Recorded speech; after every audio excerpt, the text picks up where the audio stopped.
मैं ये समझता हूँ, मुझे तो बड़ा दुख हुआ है कि इस किस्म का फैसला भी कोई हाईकोर्ट दे सकती है। एक बड़ी वाज़ेह हकीकत है, वाज़ेह हकीकत है, जो कि हकीकत की बुनियाद बीबी शहीद का केस है, की जजमेंट है, जिसमें मैं वकील था 1988 में, और मैंने बहस ये की थी। उस वक्त था निशान लेने का कि एक निशान हमें मिल सकता है कि नहीं, और हमारे से निशान छीना जा सकता है कि नहीं। वो तलवार हमारा पहला निशान था पीपल्स पार्टी का, वो ज़िया-उल-हक ने बैलेट पेपर से ही निकाल दिया था। अब हम कहते थे कि हमें एक निशान जो हमारी चॉइस का, इसके बाद वो में ले लें। वो फिर मैं सुप्रीम कोर्ट गया, और सुप्रीम कोर्ट से ये फैसला जो सुप्रीम कोर्ट ने उस जजमेंट में दिया, वो ये नंबर 1, अब ये 2, 3, 4 पॉइंट जरा तरतीब बार सुन लीजिए।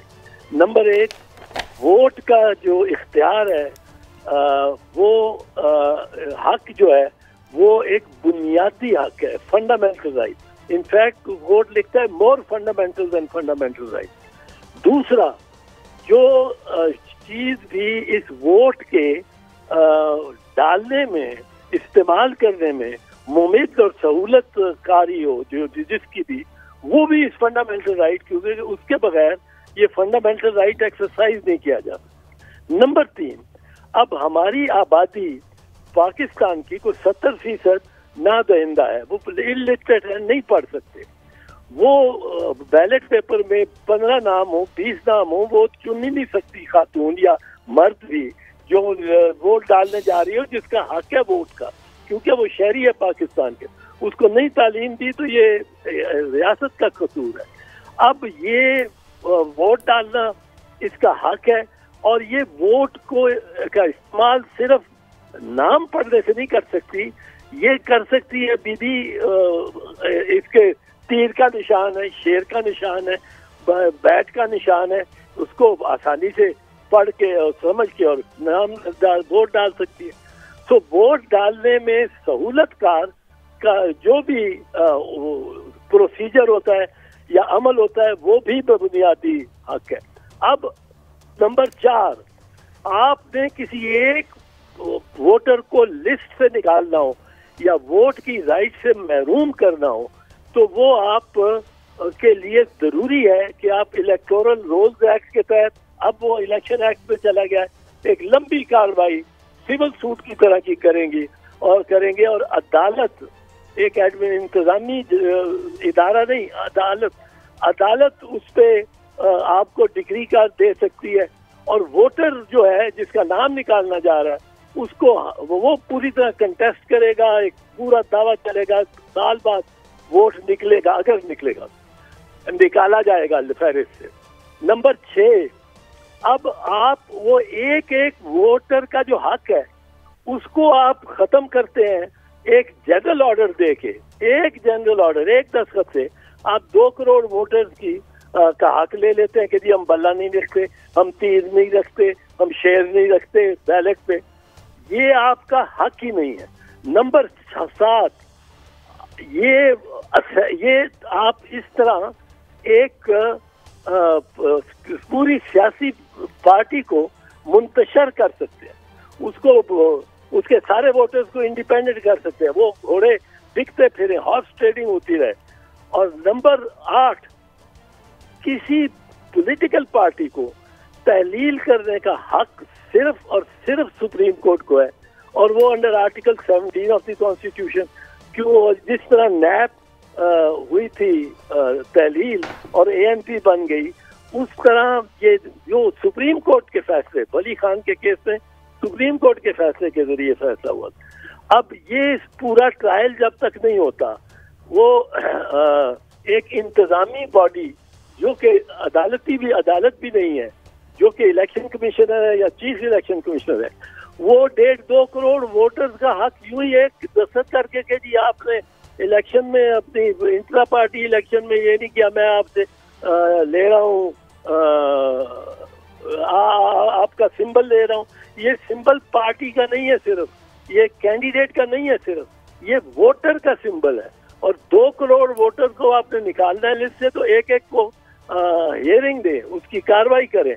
और फिर मैं आपको ये अर्ज कर दूं कि ये काम, ये सुप्रीम कोर्ट और हाई कोर्ट ये इस खिलवाड़ में पड़ ही नहीं सकते। ये उनका, ये तो डिसमिस होनी चाहिए थी इलेक्शन कमीशन की जो है पिटीशन इन लिमनी सरसरी। ये तो ऑफिस में ऑब्जेक्शन लगनी चाहिए और बाहर होनी चाहिए। बिस्मिल्लाहिर्रहमानिर्रहीम। एतजाज साहब, गुजारिश है, आपने बड़ा तफसील से बताया। गुजारिश है कि आज तक कभी इलेक्शन शेड्यूल के बाद सिलेक्शन कमीशन ने किसी और जमात का निशान लिया? अगर अब निशान उन्होंने ले लिया बादिउल नज़र में ले लिया, तो क्या इनकी जो मखसूस सीटें हैं उस पर भी वो चोरी हो गई? और पूरे पाकिस्तान में अगर ये लाहौर में 14 सीटें हैं, एक को दे देते हैं शेर, एक को दे देते हैं कुर्सी, एक को देते हैं मेज़, तो क्या ये इलेक्शन की क्रेडिबिलिटी रह जाएगी कि इतनी बड़ी जमात को आपने अमलन इलेक्शन से बाहर फेंक दिया, उसकी शनाख्त छीन ली उनसे? जैसे आप कह रहे हैं निशान कौम की मानत है, वोटर की मानत है, उनसे उनका हक छीन लिया, तो क्या क्रेडिबिलिटी रह जाएगी इस इलेक्शन की? भट्टी साहब, क्रेडिबिलिटी छोड़े, क्रेडिबिलिटी तो ये इन्होंने हर चीज की क्रेडिबिलिटी बना ली होती है। 90 दिन के बाद ये निगरान वजीर रह सकते हैं, वजीर आला रह सकते हैं, वजीर आजम रह सकते हैं, ये इलीगल है सारे, पर ये चला रहे हैं जी क्रेडिबिलिटी। सुप्रीम कोर्ट ने हुक्म दिया था कि 13 मई को इलेक्शन कराओ, इन्होंने उसको दरखुरे इतना ही नहीं दिया, इनको देखा ही नहीं, सोचा ही नहीं एक मिनट भी। ये सारा टोला जो इस वक्त है, अब इन्होंने परवाह ही नहीं की, ना इलेक्शन कमीशन ने, ना वजीर दाखिला ने, ना वजीर खारजा ने, ना वजीर दिफा ने, ना वजीर खजाना ने, ना वजीर आजम शहबाज शरीफ ने परवाह नहीं की। हम डेट अपनी दे देंगे, मर्जी की डेट दे दी। अच्छा, अब ये चीज नहीं है। ये मैं आपको बता दूं, ये ऐसा इलेक्शन कराएंगे ना तो ये 3 महीने का इलेक्शन है, मैक्सिमम 6 महीने का। अच्छा, चल सकेगी असेंबली। एतजाज साहब, और ये जो सुना है, जमातों को सोचना चाहिए कि ये सब सियासी जमातों के को मतलब कमजोर तर करने का तरीका ये है कि आप चीफ इलेक्शन कमिश्नर को हक दे दें कि कल शेर का निशान ले ले नवाज शरीफ से। मैं देखूंगा नवाज शरीफ की पार्टी 20 सीटें भी लेके आए किसी, ये तो एक हथियार हमने उनके हाथ में पकड़ा दिया। अगर हम उसको तस्लीम करते हैं, जो कल हमारी तलवार हमारा गला काटेगी, ये तो ये मुमकिन नहीं है और जजेस के लिए मुमकिन नहीं है। ये अब फिर फैसला होगा कि कौन कॉर्नेलियस है और कौन मुनीर है। नहीं, अच्छा एतजाज साहब, आप ठीक कह रहे हैं, मुमकिन नहीं है। आपने कहा था 90 दिन के ऊपर नहीं रह सकते, बदकिस्मती 90 दिन के ऊपर भी रहे। सुप्रीम कोर्ट का हुक्म था 14 मई को इलेक्शन हो, इंतजामिया ने वो भी बात नहीं मानी, वफाक भी नहीं रहा। अब बल्ले का निशान तो छीन लिया और ये भी खबरें आ रही है कि किसी को कंपेन भी नहीं चलाने दी जाएगी। आने वाले दिनों में ऐसे वाकयात हम बहुत सारे सुनेंगे। तो अब क्या सुप्रीम कोर्ट को इस इशू में नहीं इंटरफेरेंस करनी चाहिए? इससे जमहूरियत भी कमजोर होगी और बादिउ नजर में ये जो तलवार आज तरीके इंसाफ के साथ चली है, कल को और सियासी जमातों को भी जिस चाहेगा इलेक्शन कमीशन निशान छीन लेगा। ये तो रवायत चल पड़ी है। फिर भट्टी साहब, ये सुप्रीम कोर्ट नहीं इजाजत देगी इसको। ये सुप्रीम कोर्ट में अब बड़े सारे कॉर्नेलियस बैठे हैं, बड़ी अक्सरियत हो गई है और कोई मुनीर कम ही है मुनीर। ये कॉर्नेलियस की मीरास और विरासत, ये इस किस्म का फैसला है जिसमें पता जाएगा।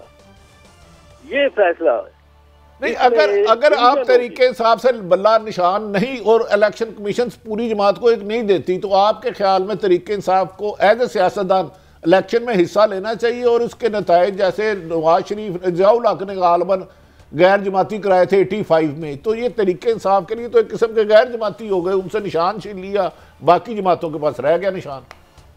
देखिए जी, अभी तो बड़ा उन्होंने मेरा ख्याल है ठीक लिया हुआ स्टैंड और रखना ही चाहिए कि हमने लड़ना है, आप हमें क्या क्या डिनाई करो, तो बाद में फैसला कर सकते हैं, देख सकते हैं क्या हो रहा है। अगर ये इतनी बर्बरियत और ये वो सारी जारी रखते हैं तो एक वक्त आएगा कि पानी सर से ऊंचा हो जाएगा उनके भी। पर अभी तो उन्होंने बड़ी ठीक बात रखी है कि जी हम बल्ले का निशान भी ले लो, हमें एक निशान दे दो, हम लड़ने को तैयार है। और वो और हमने नहीं मैदान छोड़ना। तो ये जितना वो कहेंगे हमने मैदान नहीं छोड़ना और डटे रहेंगे मैदान पे, उतना ये मैदान को कम करते जाएंगे।